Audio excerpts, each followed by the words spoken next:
Hello and welcome. I'm Liliane Grace, author of thought-provoking fiction for the conscious family. I'm all about creating worlds, whether it is fictional worlds for entertainment or deliberately creating our own world, our reality. And I help you create your world too. So today I'm interviewing Paul Segal. I met Paul and his then wife Ina Siegel of The Secret Language of Your Body fame back in the late 90s at a literary event. So they were there with their very young son Raphael, and I was rather captured by Raphael's antics during the event. And then our paths just kept crossing. So they interviewed me on their radio and TV show, and I had them as guest speakers to my writing students. And if we go back into the even deeper, darker strangeness of human connections, way before I met them, I went out with Paul's older brother's musical duo partner when I was about 21 or 22, very, very briefly. So Paul's also an author in his own right of a novel called Raising Angels, and he's a documentary maker. So Ina and Paul parted ways quite a few years ago, and in February 2018, Paul was given, and that was actually the year that I was unexpectedly getting married again, and the month. So in February 2018, you were having a shocking experience. You were given a devastating cancer diagnosis, and I was marrying someone new and totally changing the flow of my life from where it had been. So if you or the audience has been watching my interviews, you will know that I've got an interest in how people heal, especially from cancer. So I wrote a novel called Power of the Light, which is about a teenage boy whose father is diagnosed with cancer and how they respond to it. And I wrote that novel partly inspired by amazing stories of cancer healing. So I want to now pass the talking stick to you, Paul. Please tell us about that diagnosis and how you responded to it. Sure. I knew there was a mark that had been going up, and I'd been getting blood tests every 3 months. And then all of a sudden, the head expert, who's meant to be brilliant and everything, said to me to get a bone marrow biopsy and a scan of my head, body, arms, legs, and everything. And then we had a meeting once all the results came back, and so I was already a bit nervous. And he handed me this thing, and he said, "You've got multiple myeloma."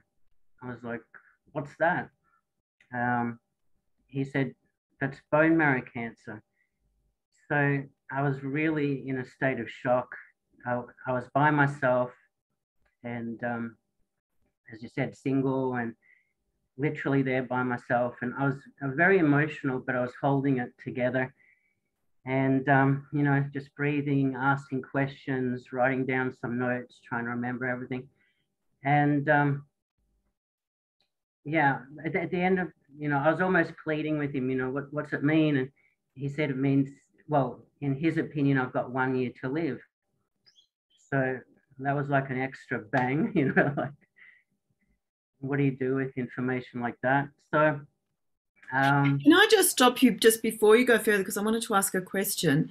You were saying you were having blood tests every 3 months.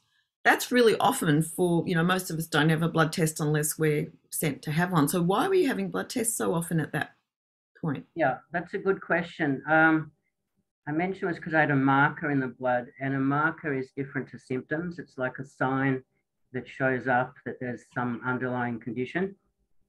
And then it went very high, and it got to the point where where it started to show up in my health. Like I had high So you were calcium in the having blood. a I had, routine blood test and then they yeah, find the marker, and so then you had to have regular blood yeah, tests to track this yeah. marker.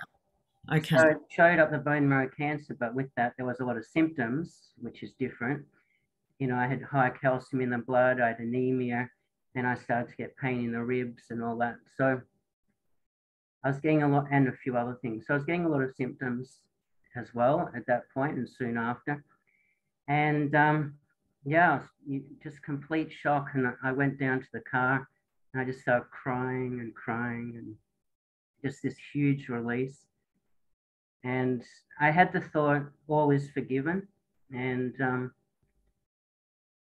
it was just such emotion coming and just pouring out of me. And yeah, that was the first part of the diagnosis and being told 1 year to live.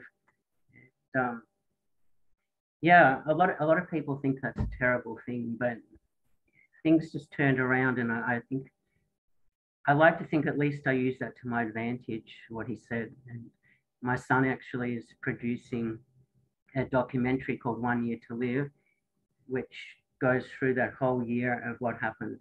And it's pretty amazing. I can't wait. When is that due out? I'm really interested to see it too. Uh, we're not sure. He's actually getting near the end of doing it. He's progressing all the time. He's actually become a filmmaker and does all these different events and stuff. So it's pretty amazing. Recently got a drone and he did some drone shots and did a final interview. So I think he'll be pretty soon. Great. Okay. So 2018 to 2019, like that year is the year of the documentary and that year of the cancer journey. Yeah. And you are now, we gather, clear. I think you said Well, one marker still. Is that yeah, right? the marker's still high, not as high as it was. So I brought that down and um, okay, I'll give you the final. All the symptoms are reversed. So All the other symptoms, yeah. So that's as much as I can say because they don't want to actually do another bone marrow biopsy because that's right. invasive surgery. So I just stick to what I know and what I can say. Yeah, that every symptom has reversed and gone back into a normal category. Yeah. And I might as well say it now, but that happened within that year. Yes, yes. So it was a pretty phenomenal year. Yeah. So okay, so let's unpack the phenomenal year. You had an oncologist who wanted you to do chemo, and all family, friends, everything saying do chemo, do chemo. Well, not maybe every single person, but a lot of people were saying to do that because it's what we know, isn't it? That's the thing that they put out there is that's what you do. So tell us about that part of the journey. So the head person, I won't even mention which hospital it was, but she was amazing, very strong, and she told me all the positive things to do with getting chemotherapy and going through that whole process. It was like 16 weeks and then 3 weeks and then doing the bone marrow transfer within myself, that one was. And basically, I just felt at the time, I just want to try natural things first. I'm not against anything and what anybody does and the whole system, if that's what is going to help anyone. But I just felt, for me, probably because of my background and just interest in natural health and all that, I just wanted to try everything I could in a natural way and see how I went with that. So one of my best friends at the time, he said to me, why don't you just do everything you can, and maybe it's not your time, maybe it's your time to die. And if you do everything naturally and it doesn't work, you can just go into the forest, become a monk or something, and go out that way. And I actually thought that was pretty amazing. I thought it was a lot of stress, kind of like, you know what, I could do that. I wouldn't put my family through everything. And, you know, so he also said to me, why don't you write down everything you've ever wanted to do and do it like a bucket list and do it in this year. So even if for some reason you do get sick or something, you know, like what they expect, you'll have done everything that you've ever wanted to do in life, and you know that's fine. All right, so come on, Paul. What was on the bucket list? Give us a few. Well, it was a lot of countries. We ended up going to 9 countries, well, including Australia, in that year. And Raphael came to all of them with me, and Angelina is my daughter. She came to 3, and so I was doing his bucket list a bit. I was doing a bit of Angelina's. She wanted to go to London and Italy, and then I was doing my own. Raphael wanted to go to South Korea, so we did that. But yeah, so there was travel. I ended up in India, Nepal, America, Mexico. Yeah, a number of other countries, other ones I said. So that was a huge thing. The travel was massive. And then I also had certain relationships I wanted, met different women that turned out really good. I'm still friends with them now, but so I had the relationships I wanted, And there was a whole lot of other stuff. That's the main things I can think of at the minute. But literally, I would write it down, and some things were just like happening. Like it was quite freaky. But I've got to say, I did have a lot of support in my family and friends with trying this natural method, like all the natural therapies. And that was part of the reason I went to certain countries and learned different things. And so it was a journey of doing the bucket list and a journey of healing. And luckily, by the end of the year, I'd done everything that I wanted to, as well as reverse the symptoms. So two questions are coming up for me. One is, when you were doing all that travel, considering that you had cancer at the time, did you feel well or unwell, or how was your experience? Yeah, at some points I had pain in my ribs, which apparently is a normal symptom that often comes up. It's either ribs or lower back or something, and I was feeling in my ribs, and I think I got tired sometimes that maybe I wouldn't have if I didn't have that condition. And Raphael was amazing, but sometimes he'd make me carry all the bags. I'd carry like 2 suitcases and a backpack and all this stuff. So, but he says that there was times he looked at me and he can see that I was struggling, and that was hard for him. So I was helping him, he was helping me, and of course it was great traveling with Angelina as well. A lot of fun. Well, you look the picture of health now. You look fabulous. Oh, thank you. The funny thing is, when I first went on a diet, when I changed my diet, which is one of the most important things for most people in terms of nutrition, what you don't take and also what you do get into you. And I did this diet, which was 42 days without eating. And I was still having herbal teas and a vegetable mix juice. But I lost 11 kilos, and because I shaved my head and everything. So I really looked like the, idea that some people have of cancer. And it was really funny later on, once I put a bit of the weight back and I was looking more lively, that people were like, oh my gosh, you look amazing now. You look fantastic.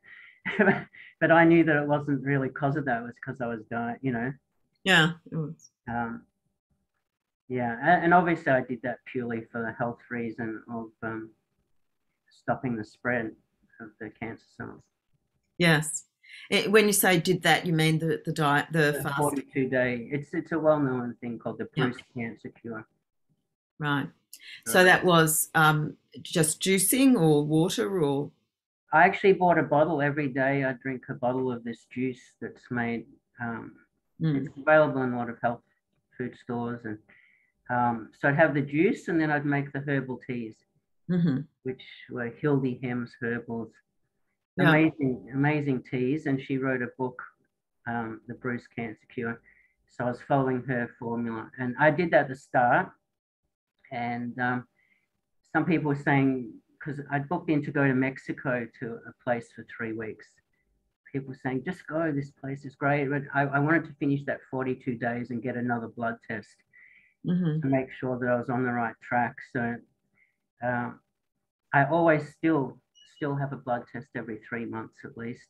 And I believe, for me at least, it's good to know, what's happening and see the different changes and things going up and down, things getting to the edge, coming back to normal. Yeah, I've done a 20-day juice fast, and I've got to say that I was terrified of fasting, and it's certainly still not my favourite thing, but I was really quite impressed by how easy it is, relatively speaking, that if you do just adjust your expectations, I'm just drinking, and you make a juice that you enjoy the flavour of, and you're drinking enough through the day, you don't actually necessarily feel hungry. You're fine. You can get through the day. Thanks a lot, Liliane. Most people are impressed by 42 days, and you're saying it's easy. No, it's not easy. I was meant to be. I know what you mean. Oh, I'm pixelating. I know. Yeah. I might stop my video for a minute. Okay. But just keep talking. So yeah. So it's not easy. For me, I found it quite hard, especially at the beginning. But there is something that the more you fast, sometimes your energy actually increases. So um, the funny thing for me was every time I tell somebody that what I'm doing, that I'm not eating, they'd offer me food. Raphael and Angelina were the worst at that. But even adults were like, "Are you sure you don't eat this? What about this? Can you eat that?" Yeah. This and that was quite a strange and weird thing. I end up just having to laugh at how often it happened. Yeah, that people are funny with things like that. Now, I Mm. want to correct what you said before. I am very impressed with your 42 days. It's not that I'm Ah, not impressed at all, and I didn't. Um, you know, 20 days felt really long. In fact, I stopped a day early. I was meant to go to 21, and 20 days I was like, I can't do this anymore. I stopped. And rather than doing a proper come off the fast gently fruit blah blah blah, I had an olive roll. That's what I felt like having, sort of bread roll with olives in it. I was So so wanting an avocado, and so I oh had this beautiful avocado, and but I didn't have lemon or salt, which I normally put on it. But kids took photos of me, eating an avocado to break the fast. yeah, I've always remembered a description that Don Tolman gave after breaking of, I think it was a 40-day water fast or something, and he ate a peach and just straight off a tree, and just the juice and the nectar, how beautiful it was. So yeah, I understand. Now, a few minutes ago I said I wanted to ask you two questions, so I just want to backtrack to that before I forget it. Mm. And it was triggered by the picture behind you on the wall, because you were talking about your travels through Europe and so forth. And I was just thinking about that. I don't know if you know much about the picture, because I know that you're staying at a friend's place, but Yeah. that the it's like roads, travels, journey. So I wonder what that picture is about. Do you know? No, no, I've got no idea. It's just a friend of mine's picture that's got up on the wall. Apparently, it's meant to be pretty impressive and valuable. I like it too, so I thought Yeah, I it's like it, and I like where great you positioned background. yourself. But no, I'm not someone that knows that much about it. I'm going to try my video again, and I'll just drop out again if it. You look great, Liliane. Now Oh, thank you. When I'm not pixelated, yeah. you haven't changed in all those years. Oh, thank you. Yeah, well, there are a few grey hairs in that now, but thank you. All right, so let's go back into the story. So you did. Oh, I'm going again. All right, goodbye. I'll just stay my voice. All right, so you you had your traveling part of the journey. You did your fasting.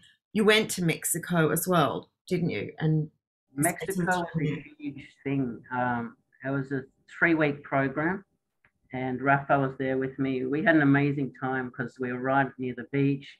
We'd go out at night. We made lots of friends, and it was really for therapies that was the reason for going. And there was oxygen therapies in different ways, enemas, special water I was having every day, special diet, and they attached something to my skin so that it's called IV. They could put in IVC, intravenous, and glutathione and all these really healthy things went straight into my body.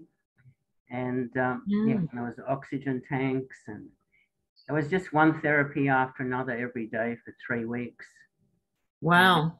it was pretty amazing. And it was, as I said, it was massive fun. We'd go out some nights, and they did activities as well. And then we weren't allowed to film in the place. So Raphael decided to make a fun short movie instead as well at the same time. So it was pretty amazing. And because I was growing a mustache and pretending to be Mexican, with a special hat and everything. And then got one of those things that you whack, and all the lollies came out, and all the people at this cancer place were picking up all the lollies, and it was just massive fun. And Pinata, I think it is. Is that what you yeah, mean? that's it. Yeah, That's it. Yeah, yeah. that was good. You were And allowed to take sugar in there? I don't really know what there was in it. I didn't eat any of it. Right. So yeah, Mexico was massive fun, and a lot of healing. And we also went to the US, where we spent time with my niece, Shelley. And Raphael played one of his videos in some like short film festival, and it was really exciting. And someone came up because he'd said to them about me with the cancer journey, and the guy comes up and says, "I'm a pilot. Would you like to come and fly in my plane?" And this is normally massively expensive as well. And we were like, yes, yes. So Raphael, I, and Shelley, my niece, went in this plane, and I was the pilot, and he was really sort of controlling it, but and it was amazing fun. He did all these tricks where he made it so we could see the sunset 3 times because it depends what angle you're on. And Wow. yeah, that was great. And then another time he grabbed the thing and just made us start to dive. Yeah. It's just his sense of humor. And I was like, oh my God. Yeah, so we had Might not die from the cancer, but instead die of fear or something. Yeah, exactly. So there was a lot of fun things along the way, but continually seeking out the therapy. So after Mexico and that period in the US, which was great, like it was near Hollywood, so we were toured around Hollywood and went to all the shops and the special stars on in the there. And then when we came back to Australia, I had another blood test, and my blood had improved quite a bit as well. So, oh, fantastic. So where were we in the year at this point? What? It's probably, so it started February. That's probably around mid-year and around June. And yeah, so I had 2 blood tests that improved, and that one was reasonably, quite a bit better. So it took a lot of the stress off. I think that I felt like I was on the right path and I made the right decision. Yeah. And I always knew, the other way was possible. So instead of having a last year of your life with death at the end of it, if you'd followed gone along with their story and chemo and all the rest of it, no, that was if I didn't do the medical way. Oh, that's if you didn't do it. I had 1 year to live if I didn't. You didn't do anything. Okay. Yeah. But instead I'm glad you said that, so it's clear. Yeah, yeah. And, so basically, I didn't do it. So I was doing what they said would lead to me dying. Yeah, would lead to you dying, but you were proactively really taking care of your health, in a big way. So you were looking after your physical health in a big way. What about mental and emotional health? Do you have anything you could share about the attitude and your thoughts and all? Yeah, that's some of the biggest points in healing. And I've got a list of the main things, and they're very important, is releasing the suppressed or negative emotions and feeling the positive ones. And then there's like social support, and maybe it connects with a spiritual connection. I'll throw a few out here. Yeah. And also having a reason to live. So all these things I think are very important, and they were for me. And I got the reason to live mainly from my daughter, also Raphael, of course, and friends. But Angelina was really like, Dad, you've got to live. I don't want you to die. Also, my heart was like, okay. I'll do it for you. Yeah. Yeah. It's weird. I even had some people say, oh, you've got to do it for yourself. You can't. And I was like, it's okay. It doesn't matter as long as I've got a reason. So you asked about the emotional. Yeah. Even in Mexico, at the place I did the treatments, they had an emotional meeting where you'd see a psychologist, and they had a book that explained the cause of different things. And it was called Recall Therapy, actually, and that's the name of the book as well. And it said that the reason behind bone marrow cancer, what they'd found was people that have lost their place. So, and I'd lost my place, I'm sure. Like, I was so emotional. This psychologist was really good. He'd have like a whiteboard and he'd write up, this happened to you and that happened, like from asking me. And he'd put everything together, and I'd be like bawling my eyes out. And I think I had 3 sessions, and it was a huge help just to even try and understand things from So different. that was from this thing called recall therapy. Yeah, that's what they And did so there's there. a book called Recall Therapy, so people can go and get that. And it's looking for what are the key things in your life where you've Yeah, yeah, become emotionally trapped or something. yeah.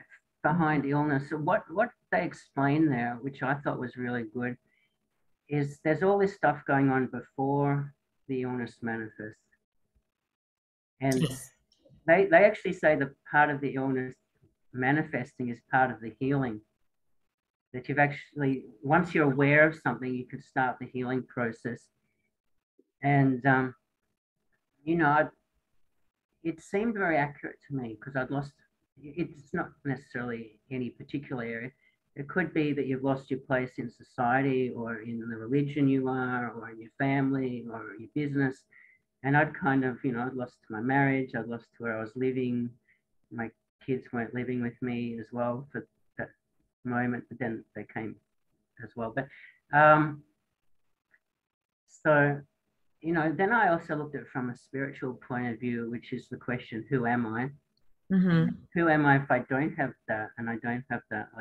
What if I didn't have a house, or I didn't have a great car, or I wasn't married or in a relationship? You know what I mean? Like Mm. trying to find out who you are. And, the word I use is love, that I am love.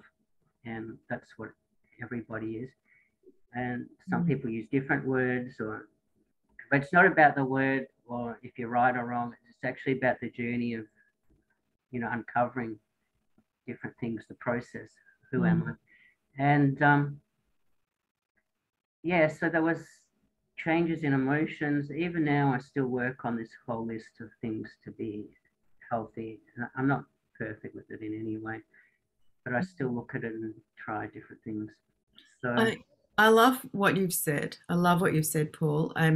I I was thinking when you started your story about the crying that you did in the car, and then that sense of forgiveness, that ties in with me with what you just said then about illness manifesting as part of the healing. It just feels like that was already, yeah, it's yeah. it's interesting the timing that that word came up, and to me, everything's an ongoing process. So Mm, things always still come up about myself, or my idea of other people. That mm, there is to try and let go and forgive. yeah, Um, yeah, you can't just do it like and it's all done. yeah, yeah. No, I really like what you are saying with all of this, and who are we if we don't have all of our identity stuff?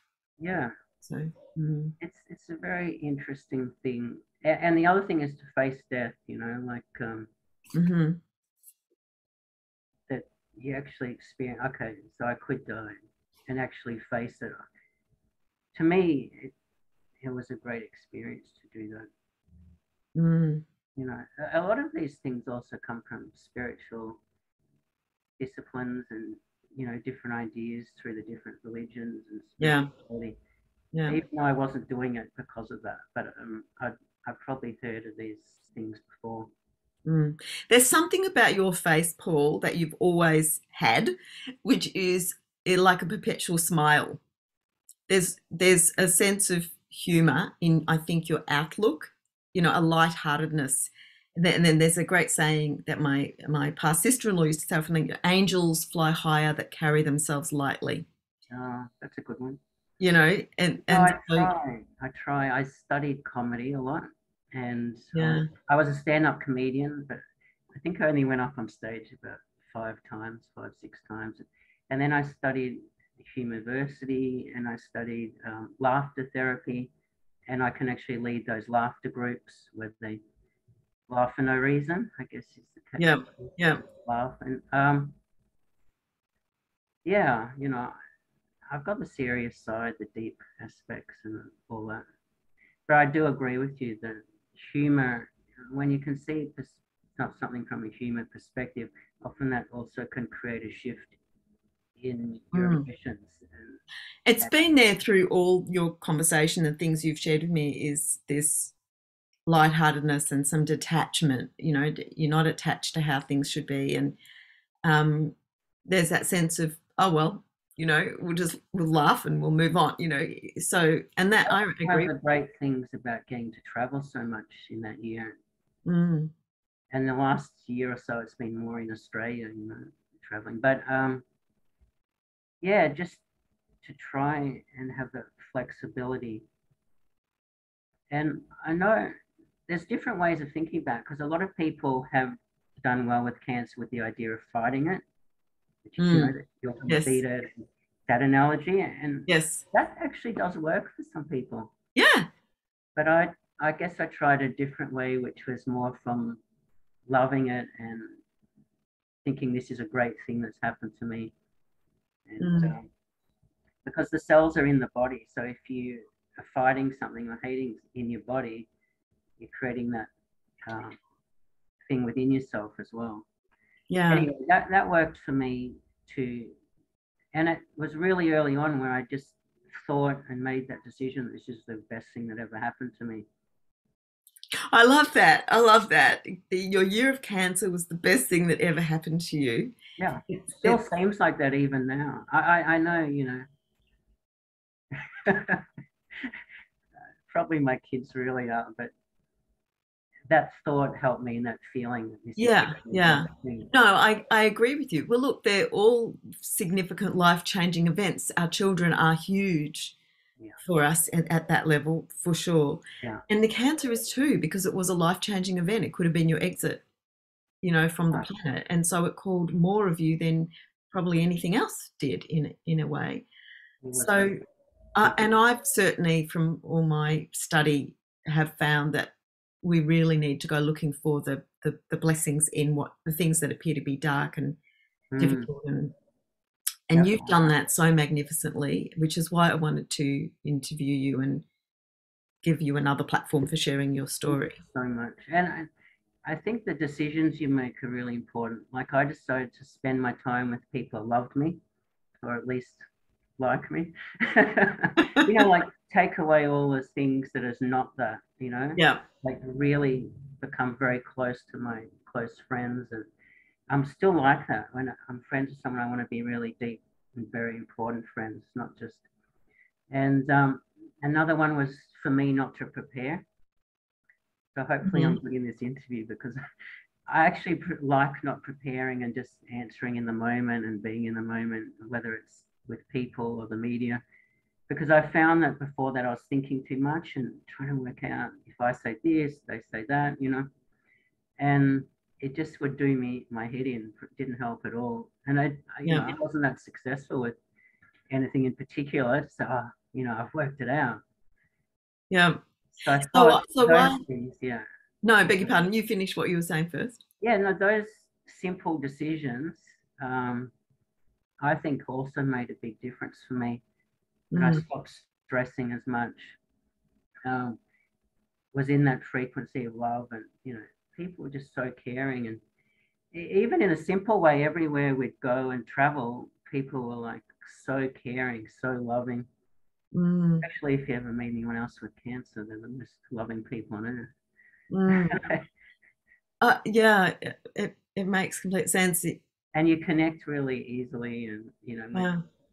people have got similar things. Like a family, you're part of a family now, people who have recovered from cancer. Yeah, exactly. You've done a journey that others don't understand.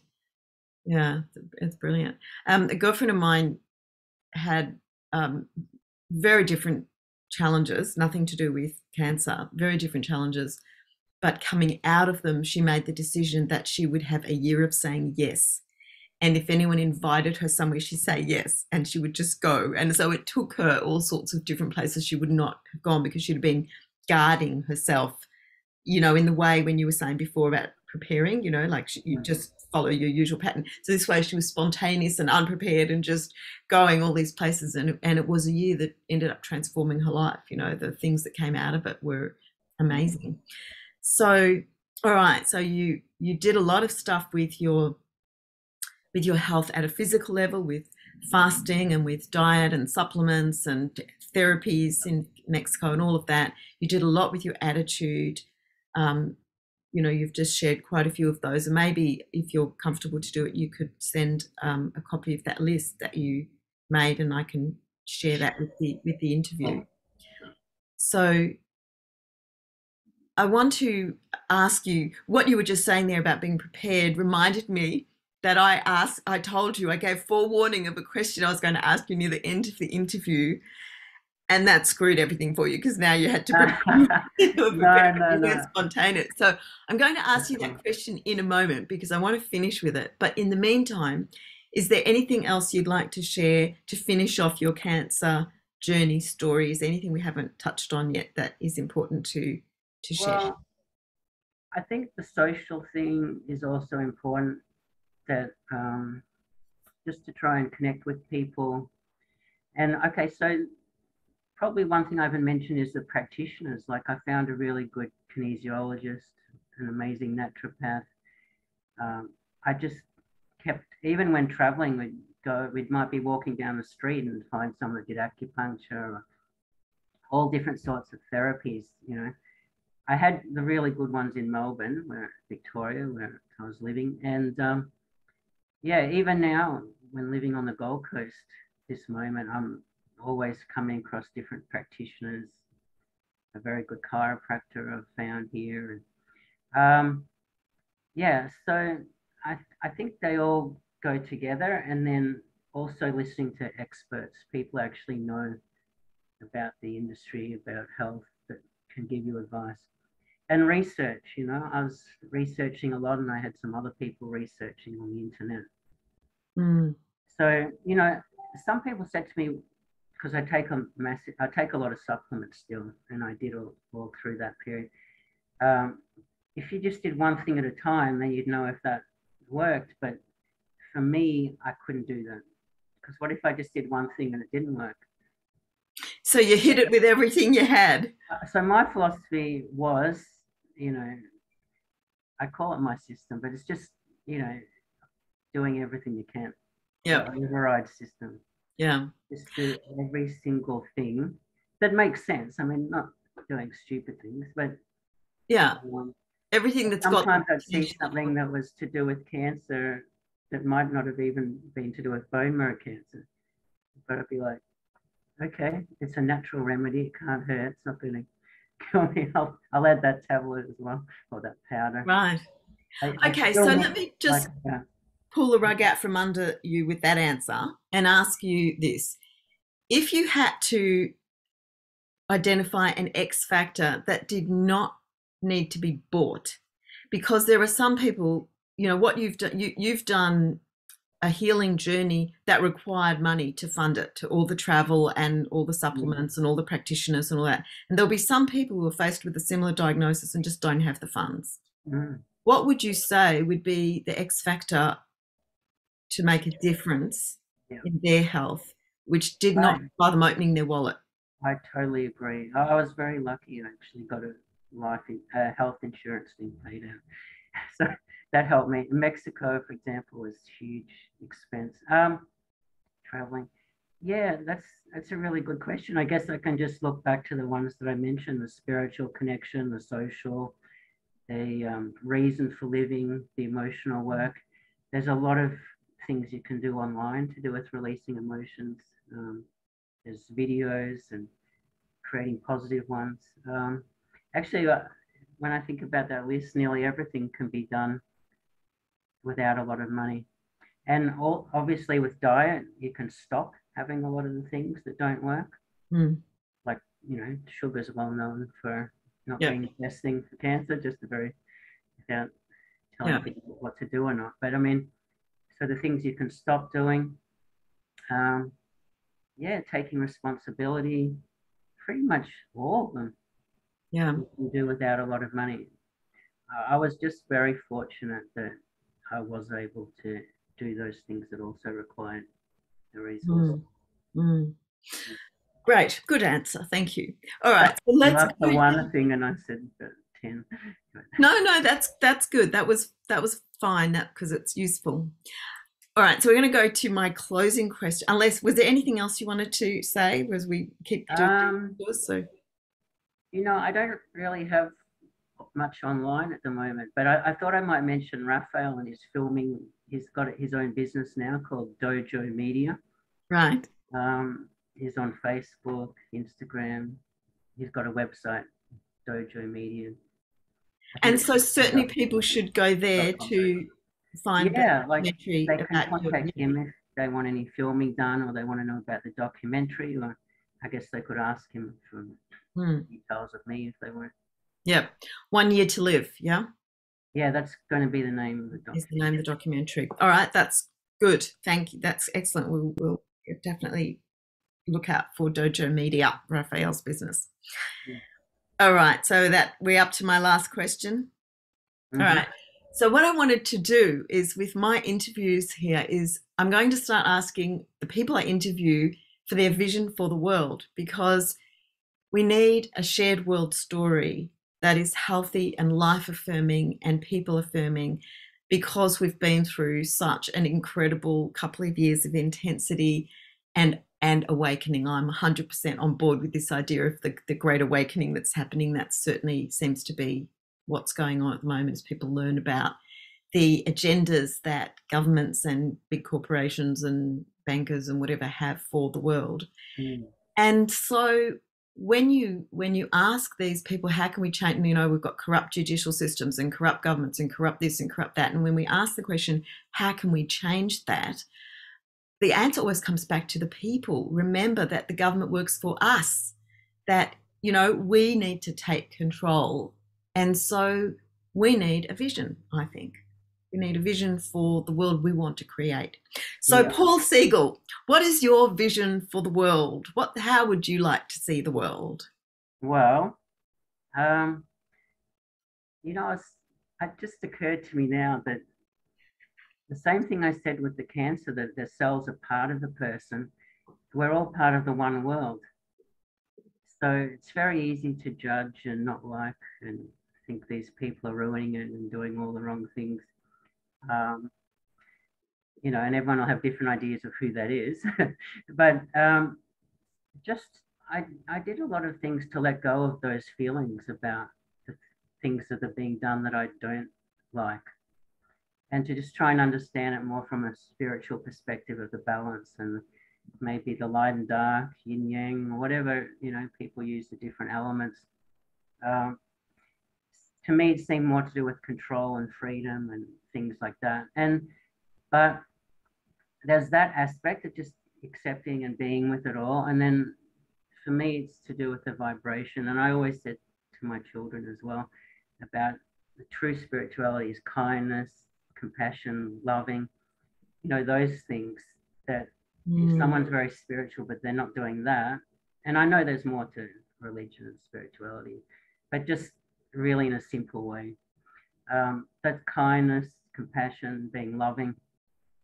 I think the more people that make those choices, and then that rises their vibration, and anything you can do, like even like we were talking before, the spiritual connection, the releasing those trapped emotions, or what people call negative, and all those things that make people feel better and be in a good state and sharing and loving. I think that can create a new world, which is what you're asking of.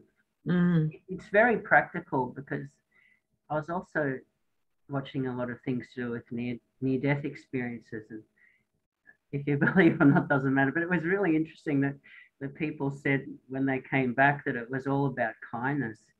When they looked over their life, they were often drawn to the things that shone.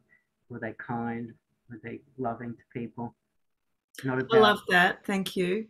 Yeah, not necessarily about the things that, might also be important, but so yeah, those things. And then I actually think it will be seen like it comes from the outside, that there'll be a loving vibration that will come through, hopefully in 2024. Okay, that's your We need a shift in 2024. Okay. The plans for after that are not good. So if enough people, which I think will happen, can make those changes in consciousness. In this next year and a half? Yeah. maybe the loving vibration will seem like it comes from outside as well. So we'll actually feel a higher vibration come through the world. I think that's another very high possibility. I really hope that happens. All right. Well, that is interesting. Internal and external. Internal and external, exactly. So I've been offering a free workshop called Sacred Writing, which is an opportunity to heal some of the stress of the COVID journey and strengthen up for whatever might still lie ahead. And in that workshop, I ask people to write a letter of thanks to whoever they believe is perpetrating it, whether it's government or Fauci or whatever. So there's that, seeing what's the blessing, how does it serve, that sort of thing. And I also tell a story from Greg Braden, one of his books, about drought, a time of great drought, and a Native American elder doing a story about taking Greg Braden out to the desert to pray rain. And Greg Braden hears it as pray for rain. But what he learns is that on the one hand, we're going to be grateful for the drought because it's been our medicine, what we had to learn. And on the other hand, we're going to pray rain. We're going to hold the vision and create in our experience, our mental experience, as if we're being rained on, like feel the rain, see it performing puddles on the ground, like just summon that vision. And that's driving this question, what's the vision? What are we wanting to create so that we can, really fully experience that? We're clearly at the end of our interview because the dog has just arrived that I warned you. It is at the door scratching. So I'm going to have to get up and open the door and let her in. But Paul Segal, thank you very much for a wonderful, very, very inspiring interview. Thank you for sharing your story. Thank you. Thanks, Liliane. It's pleasure. been a pleasure. I was looking forward to it for a while. You waited for me to come to the Gold Coast, so we could have done it anyway. Well, yeah, that's exactly. No, but we still did it on Zoom, so it didn't matter where in the world you were. But we finally got our act together. So I'm glad looking forward to seeing you in person as well. Hopefully. Yeah, we will. We will definitely have our paths cross very soon, I'm sure. So thank you again. And is there are you wanting people to reach out to you directly, or just basically go with the dojo media of yours? The only other place I really am is Facebook, but okay, that's under Paul Segal. Paul Segal on Facebook. MORRIS.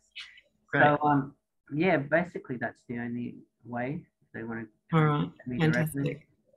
Well, thank you. Thank you for watching. I hope you found this interview interesting. I'm sure you have, because I know I certainly did. And we'll leave it there. Thank you.